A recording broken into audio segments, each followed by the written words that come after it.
back to the legislator so the legislation can go through and the legislator can redraw these maps. Critics argue that this is partisan gerrymandering. There's also concern, despite it being very popular, apparently, according to latest polls, what does the word temporary mean? Because Californians already voted on a proposition a few years ago. They preferred their redrawing and redistricting issues to be handled by an independent commission. So when you say it's temporary, it's going to come back to the legislation so they can just redraw these maps really quickly, then how realistic is it for it to, again, go back to that independent commission? So these are the questions at hand, but nonetheless, as you mentioned, those independent voters are very important in this election. It seems like they're moving left to this. They seem to want this to happen. Interesting. Thank you very much indeed, Susan Tarani, for joining us and getting us those details there. So as the U.S. Appeals Court has temporarily blocked the deployment of the National Guard troops in Portland, this has come as a bit of a setback to the American President Donald Trump's alleged crackdown on crime and immigration. Additionally, the U.S. Supreme Court has also asked for more time and additional briefing materials before ruling on Trump's emergency request to deploy the troops in Chicago. This means that Trump's proposed troop deployment will remain blocked for more than a month. Now, earlier, a district court and an appeals court had blocked the use of National Guard troops in Chicago, the third largest U.S. city. But the Trump administration had asked the Supreme Court in an emergency filing to lift the lower court rulings, and Trump had sent the National Guard troops to 3 Democrat-led cities this year, that is Los Angeles, Washington and Memphis. But his efforts to deploy soldiers in Portland and Chicago have been tied up at the courts. The U.S. president has repeatedly called Portland to be war-ravaged and riddled with violent crime. Now, Trump has attempted to send troops into several Democrat-run cities, including the likes of Chicago, Portland and Washington, D.C., saying that the National Guard is needed to protect immigration enforcement officers and combat crime.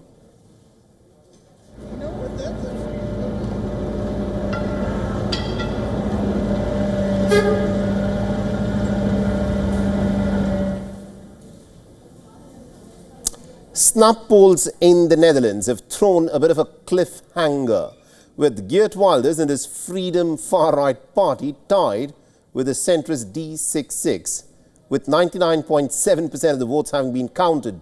This is how things stand.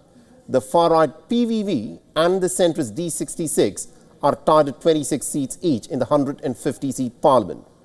But since every major political party has ruled out working with Geert Wilders, Rob Jetten, who leads the pro-European and centrist D66, is on track to becoming the country's youngest and the first openly gay prime minister. I'm very happy with this historic result for my party, the best result in our history, and also a very strong message from Dutch voters that they want positive political powers in the centre to work together and to deliver for all the people in the Netherlands. So as the results started trickling in, many voters expressed relief that the far right had lost ground in the Netherlands. With the far right parties surging in France, Britain and Germany, the vote was closely watched as a bellwether of populist strength in Europe. Very relieved that the Wilders did not have such a big majority as last time, and that the normal, to me, decent parties got more votes.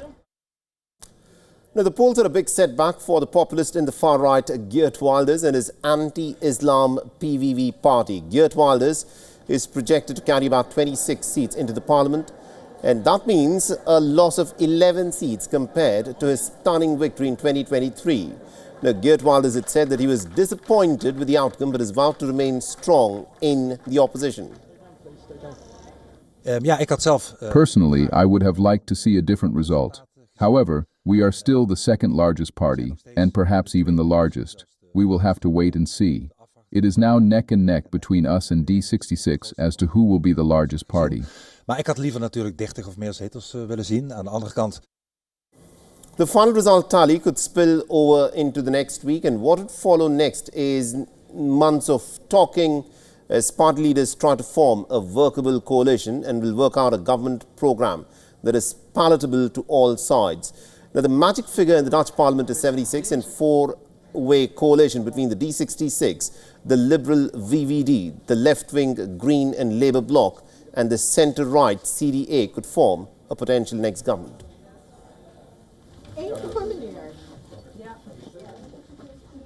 Dat zou ik stemmen, ja, dat is ja.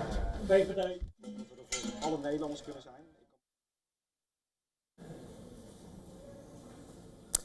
Now, the election temperature is going up in the state of Bihar, and ahead of the first phase of polling in the assembly elections, star campaigners are rallying in the poll-bound state to try and woo as many voters as they possibly can. Now, earlier in the day, the Indian Prime Minister launched a scathing attack on the opposition, particularly the Congress and the RJD. Narendra Modi accused both parties of disrespecting the people of Bihar, while calling himself the protector of Bihar's pride. In particular, the Indian Prime Minister retaliated to his rival Rahul Gandhi and Tejasvi Yadav, saying that the two leaders consider that it is their birthright to abuse him. The Bharatiya Janata Party leader also slammed both parties for corruption in the past.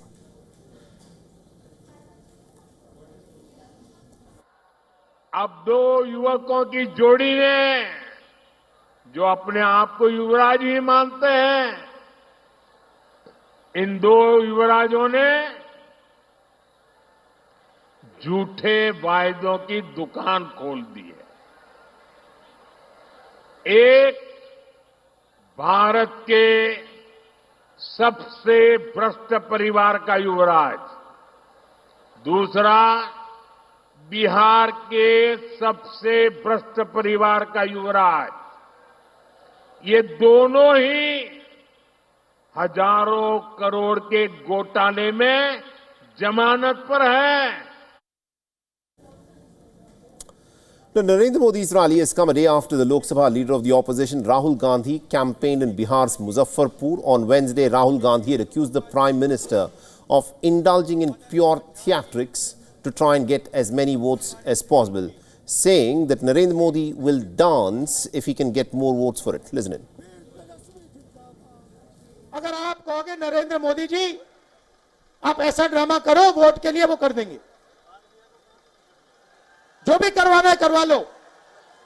मैं कह रहा हूं आप उनको कहो कि देखो भैया हम आपको वोट देंगे, आप स्टेज पे आके नाच लो, वो नाच लेंगे। नाच लेंगे, कह रहा हूं आप कोशिश करो। मोदी जी आइए, स्टेज पे आइए, भाषण मत दीजिए, डांस कर दीजिए, हम आपको वोट देंगे, देखना कर देंगे। जो भी करवाना है करवा लो। Now, following Rahul Gandhi's remarks, the Bharatiya Janata Party has lodged a complaint with the Election Commission of India accusing the Congress leader of violating the model code of conduct and lowering the dignity of the Prime Minister's office with his language. Now, Bihar goes to polls in two phases. Voting for the first phase will be held on the 6th of November, while phase 2 will be held on the 11th of November. The results of the assembly election will be declared on the 14th of November. The 243 assembly seats are up for grabs in this crucial assembly elections of Bihar.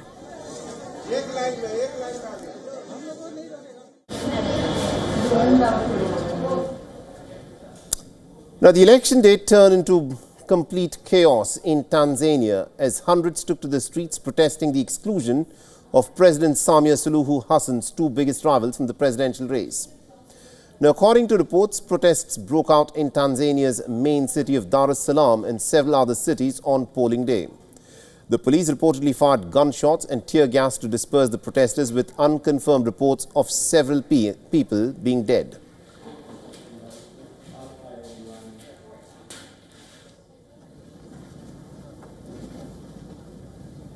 Now, the protests have continued amidst an internet blackout and overnight curfew in Dar es Salaam. Almost all foreign journalists are barred from entering the country for the presidential polls, and heavily controlled local media is yet to report on these protests.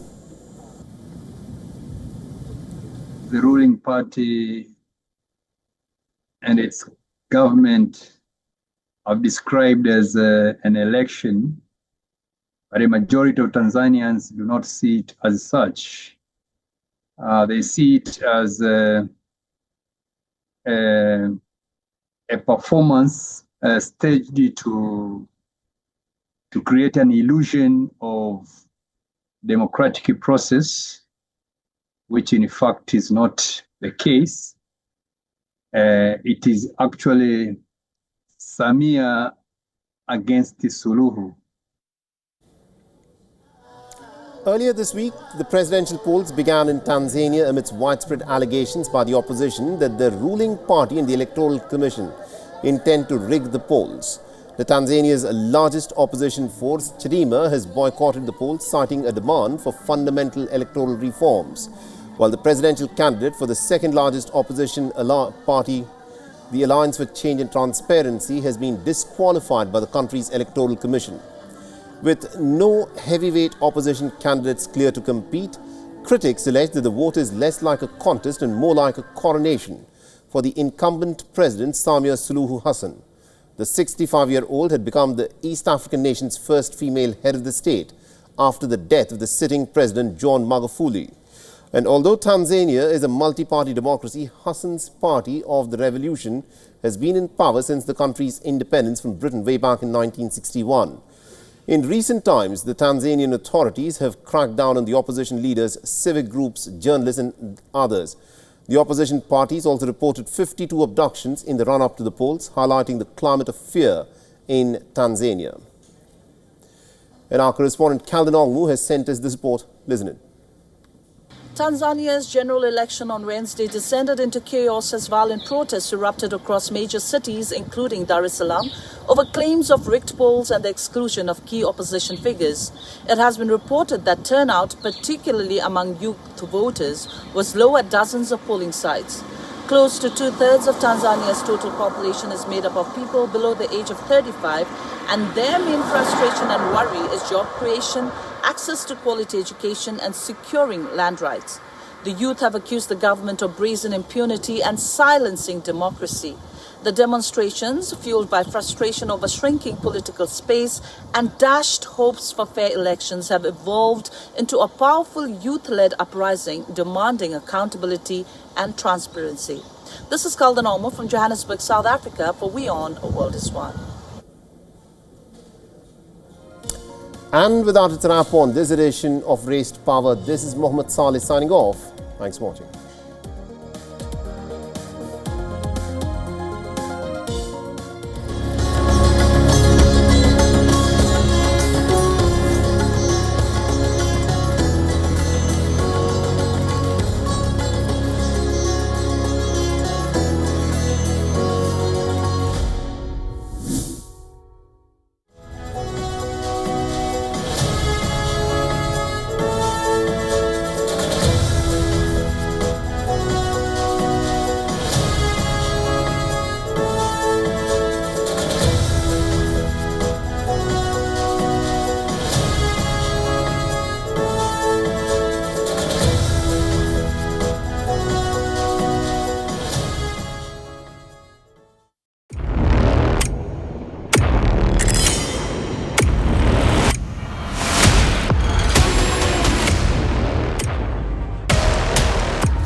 He's a very tough negotiator. That's not good. Given our different national conditions, we do not always see eye to eye with each other.